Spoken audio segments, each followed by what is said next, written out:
Hi friend, আমি আজকে আবার এসে গেছি একটা নতুন ভিডিও নিয়ে। তো আজকের ভিডিওটা হচ্ছে একটু অন্যরকম, মানে আজকে কোনো আমি রেলওয়ে ইলেকট্রিক জিতে কি কাজ হয় সেটা দেখাবো না। আজকে রবিবার, তো দেবশ্রী অনেকদিন ধরে বলছিল চলো বালিজুড়িতে যাই, ভোগ প্রসাদ খেয়ে আসি। আর রাজলক্ষ্মীকে অর্থাৎ মানে ম্যাগনাইট যবে থেকে কিনেছি তবে থেকে আমাদের একবারও বালিজুড়ি যাওয়া হয়নি।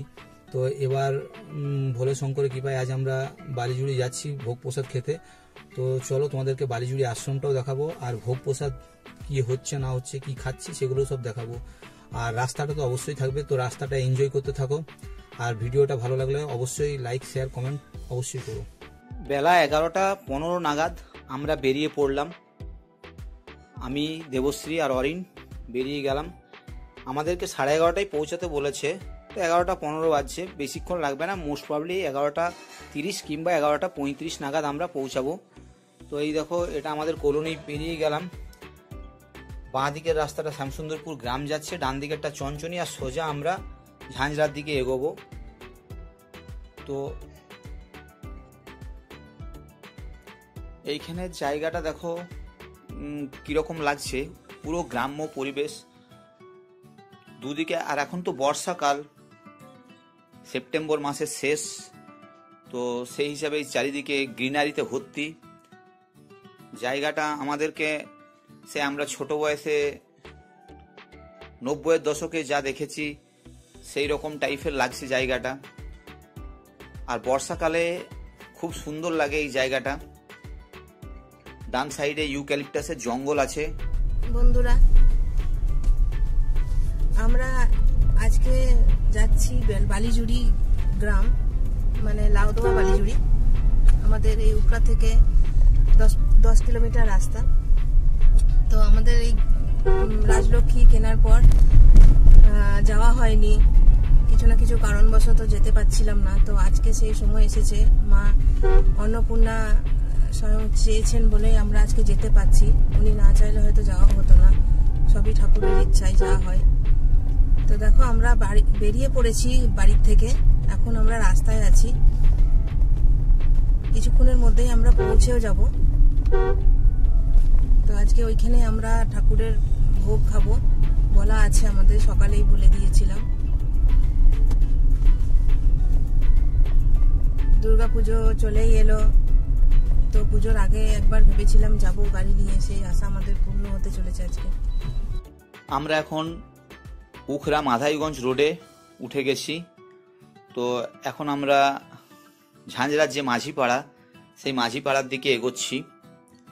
আগে এই জায়গাগুলো ফাঁকা ছিল, এখন বাড়ি ঘর হয়ে গেছে, অটোমোবাইলসের শোরুম এখানে অনেক হয়েছে, বিশেষ করে ইলেকট্রিক স্কুটির। দু সাইডেই দেখতে হবে, কারখানাও রয়েছে। ওই সিমেন্টের স্ল্যাব তৈরি হয়, সেই কারখানা ডান সাইডেই গেল। তারপরে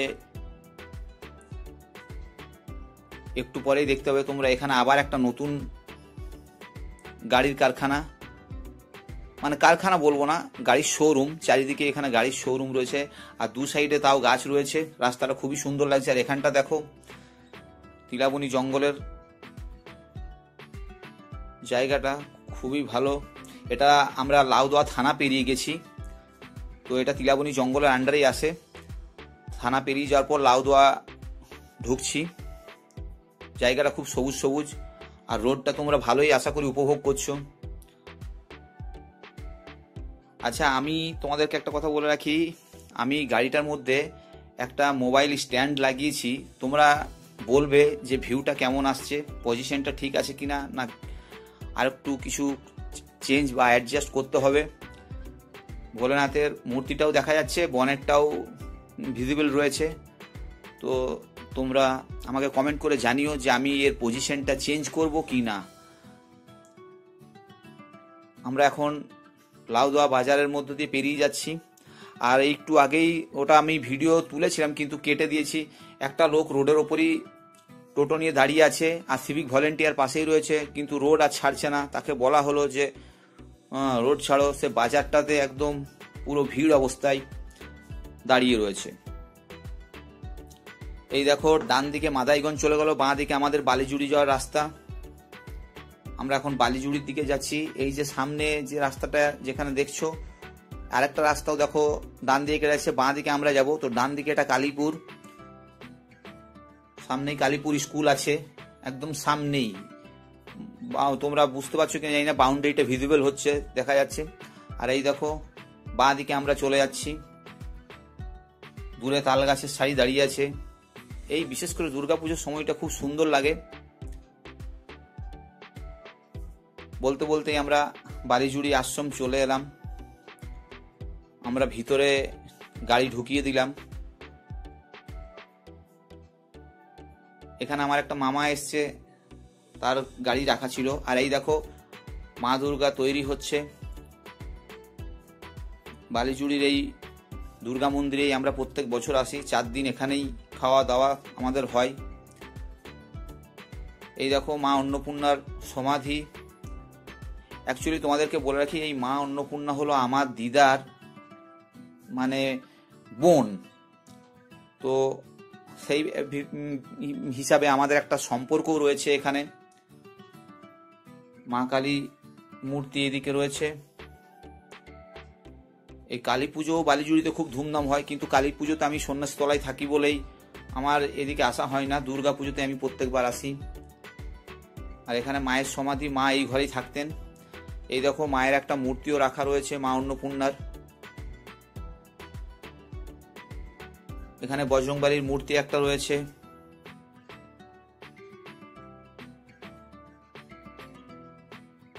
আর এখানেই যে মা কালীর মূর্তিটা একটু আগে দেখালাম, এটা এইখান থেকেই দেখাচ্ছি, ওটা তখন ভিতর থেকে দেখিয়েছিলাম। আর এখানে রাধা মাধবের একটা মূর্তি রয়েছে। রাধা মাধবের মূর্তিটা কেমন লাগলো তোমাদের কমেন্ট করে অবশ্যই জানিও। আমারও এরকম একটা ইচ্ছা আছে যে আমার বাড়িতে এরকম একটা রাধা মাধবের মূর্তি রাখি। দেখি রাধা মাধব কখন চাই সেটা পূর্ণ হবে। আমার সত্যি কথা আমার খুব ভালো লাগে এই মূর্তিটা, খুবই ভালো লাগে। আর এই দেখো এখানে কনস্ট্রাকশনের কাজ চলছে। আর একটা শিব মন্দির হচ্ছে, তোমাদেরকে একটু পরেই দেখাবো। এই যে বললাম সাদা গাড়িটা, এটা আমার একটা মামার গাড়ি। আর এই দেখো রাজলক্ষ্মী দাঁড়িয়ে রয়েছে। এখানে পার্কিংয়ের ব্যবস্থা ভালোই রয়েছে। আর এই যে সামনে দূরে বিল্ডিংটা দেখছো, এটা ভক্তি নিবাস। মানে মা অন্নপূর্ণার ভক্তরা তো শুধু আমাদের দেশেই নয়, বিদেশেও রয়েছে। তো যারা বাইরের থেকে আসে তারা এখানে রুমে থাকে। তো এখানে টোটাল 8টি রুম রয়েছে। আরও প্ল্যান চলছে যেগুলোকে বাড়াবার। মা অন্নপূর্ণা ট্রাস্টের কল্যাণে আশা করি এগুলো সব হয়ে যাবে। আর ওই যে নতুন সেটটা দেখছো, ওটাও তৈরি হয়ে গেছে। ওটাতে আমরা খিচুড়ি খেয়েছিলাম আগের বছর। আর এটা হচ্ছে মেন মন্দির কম্পাউন্ড। দেবশ্রী পেছনে বসে আছে। আর এখানে আগে একটি কথা বলবো, আগে বান্দরের খুব উৎপাত হতো। মানে আমরা যখন খেতে বসতাম এখানে চেয়ার টেবিলে পুজোর সময়, তো ওই যে জালিগুলো দিয়েছে এবারে দেখছো, এটা আগের বছর পর্যন্ত ছিল না, বান্দর এসে ঢুকে যেত। তো এই জন্য এবার জালি দিয়ে দিয়েছে। আর এই যে একটু আগে তোমাদেরকে বললাম একটা শিব মন্দির তৈরি হচ্ছে, এটা মহালয়ার দিন, অর্থাৎ আজকে মহালয়া। আজকেই আমি যেদিন ভিডিওটা এডিট করছি সেই দিনের কথা বলছি। তো এই দিন উদ্বোধন হবে। তো এই ভোলে শঙ্করের মূর্তিটা রয়েছে। তোমাদেরকে আরেকটা কথা বলে রাখি, রং হচ্ছে এখানে। আর মূর্তিটার গায়ের মধ্যে এখন শিবলিঙ্গতে গোবর মাখানো আছে, এই দেখো দেখতে পাবে। এবার আমি এখানে জিজ্ঞেস করলাম, তো মামা বললো গোবর মাখানো থাকলে কি হয়, ওই যে শিলাটা রয়েছে সেই শিবলিঙ্গটা, তার যে গ্লেজটা, সেই গ্লেজটা ফুটে ওঠে। ওই জন্য ওটাকে গোবর দিয়ে মাখিয়ে রাখা হয়। কারণ গোবরের মধ্যে কোনো কেমিক্যালস আছে যেটা হয়তো আমি জানি না। আর এই দেখো দেবশ্রী খেতে বসে গেছে, আমাদের ভোগ প্রসাদ চলে এসছে। তো এখানে ভাত, তারপর মায়ের যে মেন ভোগ একটা, সেটা প্রথমে অল্প দেয়।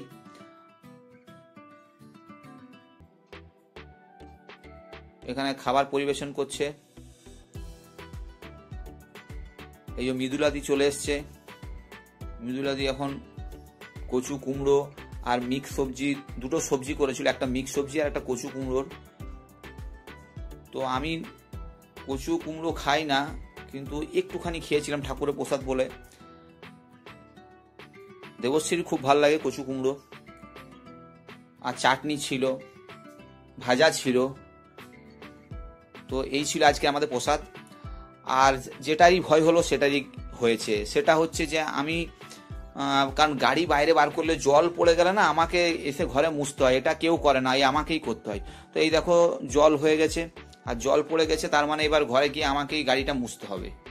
তো এটা একটা খুব খারাপ জিনিস। আমরা এবারে বাড়ির দিকে রওনা দিচ্ছি। আমাদের আশ্রমে ভোগ খাওয়া হয়ে গেল, বাড়ি ফিরছি আমরা এখন। তো দেখো যেটা ভয় পাচ্ছিলাম সেটাই হলো, বৃষ্টি খুব পড়ছিল। আর এত বৃষ্টি পড়ছিল যে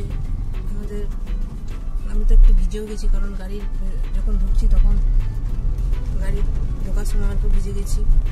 তাও ঠিক আছে, গাড়ির ভেতর আছি বলে কোনো অসুবিধা নাই। প্রচন্ড বৃষ্টি পড়ছে। লাউদুয়া থানার পর থেকে আর এদিকে বৃষ্টি নেই, মানে কি বলবো, ওদিকে অনেকটাই বৃষ্টি হচ্ছিল, মনে হচ্ছিল ছাড়াবেই না।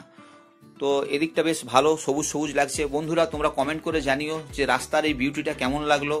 আর একটা কথা তোমাদেরকে বলি যে আমি প্রতিদিন অনেক কষ্ট করে ভিডিও বানাই, ডিউটি করতে হয়, তারপর আবার ভিডিও বানাই।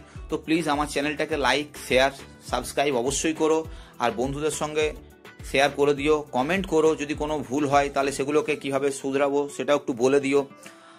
আর ভিডিওটা কেমন লাগলো তোমরা অবশ্যই কমেন্ট করিও। আর ভিডিওটা দেখার জন্য তোমাদেরকে অনেক ধন্যবাদ।